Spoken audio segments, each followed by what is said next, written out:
Hello दोस्तों, कैसे हैं? उम्मीद है अच्छे होंगे, स्वस्थ होंगे। और आज कुछ मैं आप लोगों को सुनाना चाहता हूँ भजन। और आप लोग सुनिएगा और ज़्यादा से ज़्यादा शेयर करिएगा। हर लोगवा काहे खाती अतना ई गुमान कैले बा। लोगवा काहे खाती अतना ई गुमान कैले बा। जबकि देहिया 4 दिन के मेहमान बनल बा।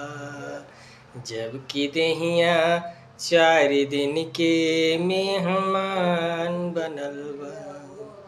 हर कैला लाख कमाई फूटी कौड़ी संग ना जाई।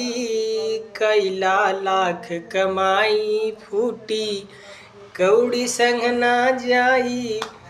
तोहके जाए खाती उहाँ एक विमान बनल बा। तोहके जाए खाती उहाँ एक विमान बनल बा।